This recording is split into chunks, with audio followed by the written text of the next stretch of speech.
ये video start करने से पहले मैं आप सभी को बहुत-बहुत थैंक यू बोलना चाहता हूँ क्योंकि कल ही मेरा जो 1000 का जो सब्सक्राइबर है मतलब एक फैमिली बनी है एक फ़ौज की, तो मुझे बहुत ही अच्छा लग रहा है। एंड इसमें बहुत सारे लोग कंटेनरशिप में जॉइन भी हो गए हैं, कुछ का इन क्रूज़ शिप में इंटरव्यू भी हुआ है एंड उनका नेक्स्ट प्रोसेस चल रहा है। मुझे अच्छा लगता है जब कभी एक फ़ौजी बंदा इस तरह कुछ हेल्पफुल होता है तो आप सभी को बहुत-बहुत धन्यवाद दोस्तों। एंड आज मैं बताऊँगा कि एक कंटेनर शिप में एक फौजी बंदा किस तरह जा सकता है। जी हाँ, कंटेनर शिप में फौजी बंदा किस तरह जा सकता है। देखिए कंटेनर शिप में अगर जो 17 इयर्स एंड अबव सर्विस किया हुआ है वो आर्म गार्ड के लिए जा सकता है मतलब वेपन लेके गन के साथ। हालाँकि अग्निवीर जवान भी जा सकता है, लेकिन अग्निवीर जवान के लिए और भी बहुत सारे कुछ फैसिलिटीज़ अवेलेबल है, वो उसमें भी जा सकता है। तो ये सारे जानकारी जानने के लिए आप ये मेरा वीडियो पूरा देखें, तो आपको पूरा समझ में आ जाएगा कि एक कंटेनर शिप में फौजी बंदा किस तरह जॉब हासिल कर सकता है। तो जय हिंद दोस्तों, मैं हूँ आपका दोस्त राजेश, इंडियन आर्मी से रिटायर्ड, फिलहाल अभी क्रूज़ शिप में जॉब कर रहा हूँ। तो सबसे पहले देखते हैं कि कंटेनर शिप में फौजी बंदा किस तरह जॉइन हो सकता है एंड उसकी एज क्राइटेरिया क्या है। देखिए एज क्राइटेरिया सेम वही है, minimum 21 years and maximum up to 55 years तक जा सकता है कंटेनर शिप में एज ए आर्म गार्ड के लिए। आर्म गार्ड का ड्यूटी ये होता है कि वो एक हाई रिस्क एरिया से जहाज जाते हैं जहां पर पायरेट्स आने के लिए, जो कि समुद्री डाकू होते हैं, समुद्री डाकू शिप में चढ़ के शिप को लूटने के प्रयास करते हैं, तो उससे बचाव के लिए आर्मी, नेवी, एयरफोर्स, कोई भी paramilitary forces like CISF, CRPF, BSF, Assam rifle, हर एक पैरामिलिट्री फोर्सेस जो कि वेपन के साथ जिन्होंने काम किया हुआ है इंक्लूडिंग पुलिस भी जा सकते हैं। यहाँ पर जाने के लिए आपका एज 21 ईयर से 55 के अंदर होना चाहिए। अभी देखते हैं इसके लिए क्वालिफिकेशन। देखिए क्वालिफिकेशन आप 10th क्लास पास हो तो भी आप जा सकते हैं। और इसके लिए हमें अप्लाई कहाँ से करना है? अप्लाई करने के लिए वो कुछ नंबर है, वो प्राइवेसी है, मैं यहाँ पर स्क्रीन में नहीं दिखा सकता हूँ क्योंकि स्क्रीन में दिखाने से पहले मुझे उस कंपनी से बात करना पड़ेगा एंड मैं कभी उस कंपनी के साथ टाई अप में नहीं है, तो मैं आप मुझे इंस्टाग्राम में मैसेज कीजिए, मैं वहाँ पर आपको उनका नंबर देता हूँ। आप खुद उनसे बात कर लीजिए क्योंकि मेरा उस कंपनी का कोई तालमेल नहीं है। एज़ ए भाईचारे के हिसाब से मैं आपको नंबर दे रहा हूँ। हालाँकि एक भी पैसे नहीं लेते, अगर पैसा ले रहे हैं बोलने से आप बिल्कुल मना कर दीजिए, पैसा बिल्कुल नहीं लगता है। तो अब देखते हैं इसके लिए सर्टिफ़िकेट क्या-क्या ज़रूरी होती है और डॉक्यूमेंट्स क्या-क्या ज़रूरी होती है। देखिए, सबसे पहले डॉक्यूमेंट्स के हिसाब से देखा जाए तो आपके पास पासपोर्ट होना चाहिए एंड दूसरा आपका जो डिस्चार्ज बुक है वो आपके पास होना चाहिए एंड तीसरा आपका आईडी जो रिटायरमेंट आईडी होता है वो आपके पास होना चाहिए।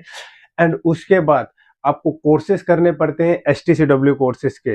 ये एसटीसीडब्ल्यू कोर्सेज़ आपको करना पड़ेगा, फिर सीडीसी के लिए अप्लाई करना पड़ेगा। सीडीसी जैसे मिल जाता है फिर आपको मेडिकल करना पड़ेगा, फिर कंपनी में आप बात कीजिए, उनको अपना डॉक्यूमेंट सबमिट कीजिए। ये ज़्यादा टाइम नहीं लगता है। अगर ये जॉब आपको चाहिए तो आपके पास ये सारे डॉक्यूमेंट्स है, तो 1 महीने के अंदर आप शिप में रहते हो।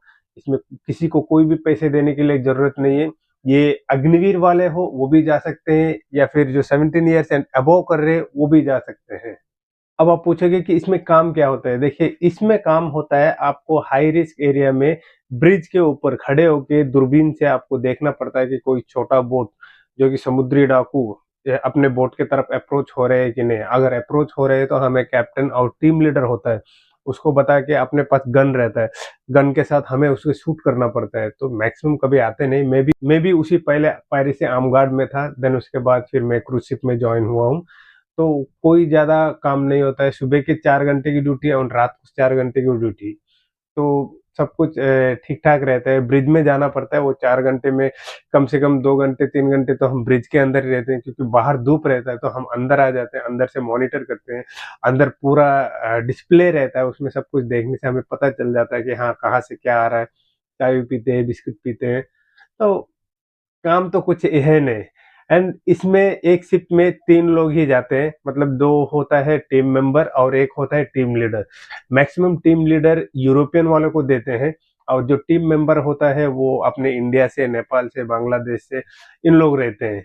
और मैक्सिमम इंडियन ही रहते हैं क्योंकि तमिलनाडु में इसका बहुत बड़ा ऑर्गेनाइजेशन है ओशियन ग्रुप का। जो मैक्सिमम जो तमिलनाडु से रिटायर होते हैं, उन लोग सारे उधर से जाते हैं, बट नॉर्थ वालों को ये सब कुछ पता नहीं होता है। इसका पूरा प्रोसेस आपको 1 महीने में कंप्लीट हो जाएगा अगर आपके पास ये सारे डॉक्यूमेंट्स है तो। अगर आपके पास ये डॉक्यूमेंट्स नहीं है तो भी आप बात कीजिए, कंपनी वाले आपको बोलेंगे कि आप पहले एसटीसीडब्ल्यू कोर्सेज कर लीजिए। एसटीसीडब्ल्यू कोर्सेज करने के लिए सिर्फ 14 से 15 दिन लगते हैं, तो उतने में आपका एसटीसीडब्ल्यू कोर्सेज मिल जाएगा। फिर उसके बाद आप सीडीसी के लिए अप्लाई कीजिए। सीडीसी 1 से 1.5 महीना टाइम लगता है। येलो फीवर लगा लीजिए, फिर मेडिकल करिए, फिर उसके बाद कंपनी को सबमिट कीजिए। वहां से उन लोग इंटरव्यू लेते हैं। इंटरव्यू में बस यही सवाल पूछते हैं कि आपको वेपन के साथ कभी आपने फायर किया है कि नहीं किया, क्योंकि समुद्र के अंदर हमें वेपन के साथ फायर करना पड़ता है, तो हमें ग्राउंड में ऑन ग्राउंड में वेपन फायर करना आना चाहिए।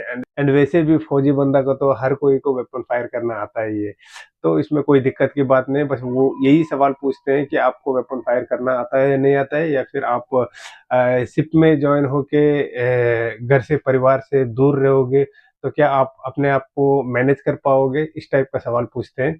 तो बहुत ही ईजी होता है ये इंटरव्यू। इस तरह होता है कि कम से कम जितने सारे लोग अप्लाई करते हैं ना, पूरा जूम मीटिंग का टाइप के, मतलब 8 या 10 लोग मीटिंग में रहते हैं। सभी लोगों से एक एक क्वेश्चन पूछते हैं, बस खत्म। फिर उसके बाद आपको ऑफर लेटर देते हैं। फिर बाकी सब काम कंपनी करती है। आपको टिकट मिल जाता है। जिस तरह टिकट मिलता है आपको जाना पड़ेगा उन लोग जहाँ के लिए टिकट देते हैं। और इस जॉब के बारे में बिल्कुल पूरा डीपली जानना है तो मैंने वीडियो भी बनाया हुआ है, आप वो वीडियो देख लीजिए तो आपको पूरा पता चल जाएगा कि हाँ उसमें काम क्या होता है एंड कितने आवर का रेस्ट होता है, हमें किधर से किधर ट्रैवल करना पड़ता है, क्या क्या करना पड़ता है, ये सब कुछ मैंने डिस्क्राइब से बताया हुआ है। अभी चलते हैं अग्निवीर जवान के लिए, जो कि फौजी बंदा अग्निवीर होता है, जो कि 4 साल के बाद रिटायर होता है। सबसे पहले बात तो अग्निवीर जवान के लिए बहुत सारे अपॉर्चुनिटी है, क्योंकि अग्निवीर जवान एक यंग लड़का रहता है एंड उसके पास कुछ करने के लिए एज रहती है। एंड बाकी जो 17 ईयर्स कर दिया है उनका एज तो अबाउट 35 से ही स्टार्ट होता है, उससे बिलो तो कोई रिटायर नहीं होते हैं। लेकिन अग्निवीर 100% 24 या 25 में तो रिटायर हो जाते हैं। अगर 25 में भी नहीं 30 में भी रिटायर होते हैं तो भी उनके लिए बहुत ही अच्छा अवकाश है। अगर ऑफिसर बनना है तो उसे +2 किया हुआ होना चाहिए। +2 में मैथ्स, फिजिक्स, केमिस्ट्री इन तीनों में आपको 60% होना चाहिए। और अगर आप मैथ्स, फिजिक्स, केमिस्ट्री में 60% है तो आप ऑफिसर बनने के लिए योग्य हो। आपको देना पड़ेगा IMU CET का एंट्रेंस एग्जाम एंड इसके बारे में मैंने पूरा वीडियो बनाया हुआ है जो कि अग्निवीर के लिए, वो भी लिंक मैं डिस्क्रिप्शन में देता हूँ, आप चाहे तो देख सकते हो कि हमें ऑफिसर किस तरह बन सकते हैं। मैं +2 नहीं किया हूँ, मैथ्स, फिजिक्स, केमिस्ट्री नहीं किया हूँ, मैं आर्ट्स से हूँ, कॉमर्स से हूँ।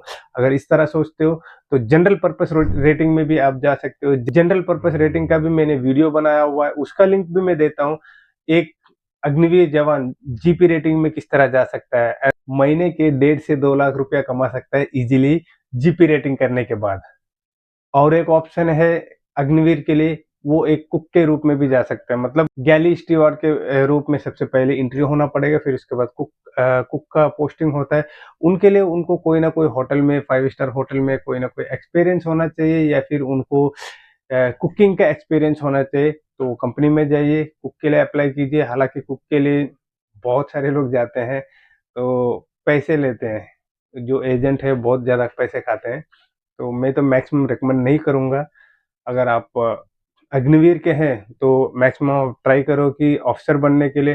लेकिन ऑफिसर आप नहीं बन पाते हो क्योंकि आपका एजुकेशन क्वालिफिकेशन एमपीसी नहीं है, आप आर्ट्स के हो, कॉमर्स के हो, तो जीपी रेटिंग करिए। जीपी रेटिंग करके भी आप नैसिप में ज्वाइन हो सकते हो। अगर वो भी नहीं करना है फिर भी आप आर्म गार्ड में भी जा सकते हो। अभी चलते हैं सैलरी। तो सैलरी कितनी मिलती है सभी को वो बेताबी से इंतजार रहेगा। जी हाँ, सैलरी जो आर्म गार्ड होती है उनको 50 to 55,000 या 60,000 तक मिलती है। कंपनी टू कंपनी वैरी करती है, किसी में ज़्यादा मिलती है, किसी में कम मिलती है। मतलब 50 to 55 या 60,000 इतना तो मिलती है फर्स्ट कॉन्ट्रैक्ट में। फिर दूसरे या तीसरे कॉन्ट्रैक्ट में आप टीम लीडर बन जाते हो तो आई थिंक 60 to 70,000 या 80,000 समथिंग मिलती होगी, क्योंकि मैं वहां से निकल के कम से कम 3 साल हो गया है। तो अभी एक नया नया एक अपना बंदा गया हुआ है, 3 लोग, तो उनका चल रहा है। अभी जब जब उन लोग अपडेट देते रहेंगे तो मैं आपको बताता रहूंगा। ये हो गया आर्म गार्ड का सैलरी, चाहे अग्निवीर हो या फिर 17 ईयर्स एंड अबव किया हो, उन सभी के लिए वही सेम सैलरी होती है। और अग्निवीर के लिए अगर वो ऑफिसर बनना चाहते हैं तो उनकी स्टार्टिंग सैलरी जो कैडेट के रूप में स्टार्ट होती है, उनकी स्टार्टिंग सैलरी 2 लाख से स्टार्ट हो जाती है। एंड जैसे वो थर्ड ऑफिसर बनते हैं 3 लाख टू 4 लाख मिलता है, फिर सेकंड ऑफिसर, फिर फर्स्ट ऑफिसर, फिर कैप्टन बनने के बाद 16 टू 20 लाख रुपीस मंथली वो कमाते हैं। जो अग्निवीर वाले अगर ऑफिसर्स के रूप में जाना चाहते हैं तो नहीं, अग्निवीर वाले जीपी रेटिंग में जाना चाहते हैं तो उनकी स्टार्टिंग सैलरी बहुत कम होती है। स्टार्टिंग में कम से कम 40 से 50 हजार मिलता है। 1-2 कॉन्ट्रैक्ट कर दिया, फिर उसके बाद उसकी सैलरी बढ़ जाती है। 1,50,000 से 2 लाख रुपया तक आराम से कमा सकता है जो भी जीपी रेटिंग किया हुआ है। नहीं, उसमें भी नहीं, मुझे कुक में मिल गया है तो उसमें भी सेम सैलरी है। स्टार्टिंग में कम होती है, जाते जाते 1,50,000 से 2 लाख रुपया तक कुक में भी मिल जाता है। तो ये रहा दोस्तों, मैंने सब कुछ कवर किया हुआ है। पिछले वीडियो में मैंने बताया कि एक आर्मी का जवान जो कि 17 इयर्स वाला और अग्निवीर वाला किस तरह ज्वाइन हो सकता है क्रूज शिप में। एंड इस वीडियो में मैंने बताया कि एक आर्मी का जवान और अग्निवीर कंटेनर शिप में किस तरह ज्वाइन हो सकते हैं। ये आर्मी, नेवी, एयरफोर्स, पुलिस सभी के लिए एप्लीकेबल है। जो भी आर्म गार्ड में जाना चाहता है तो प्लीज, मैंने इंस्टाग्राम का लिंक दिया हूँ, मुझे आप इंस्टाग्राम में मैसेज कीजिए। मैं 100% रिस्पॉन्स देता हूँ इंस्टाग्राम में। जिसने भी मुझे मैसेज किया हुआ है उन सभी को मैंने मैसेज किया हुआ है, तो उनका नंबर देता हूँ, आप डायरेक्टली उनसे बात कीजिए। मेरा उस कंपनी के साथ कोई टाई अप नहीं है।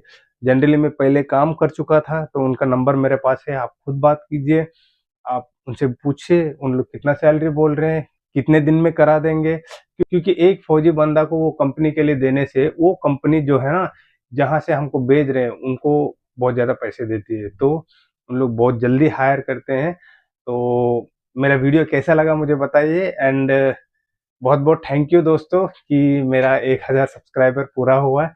एंड आप लोग का प्यार मेरे साथ हमेशा इस तरह रहे। एंड आप में से भी कोई यहाँ पर क्रूज शिप में आए, कहीं यूएसए में या कहीं पर जगह पर हम मिले तो अच्छा लगता है यार, बहुत मजा आ जाएगा सही में। तो तब तक के लिए जय हिंद दोस्तों, अपना ख्याल रखिएगा।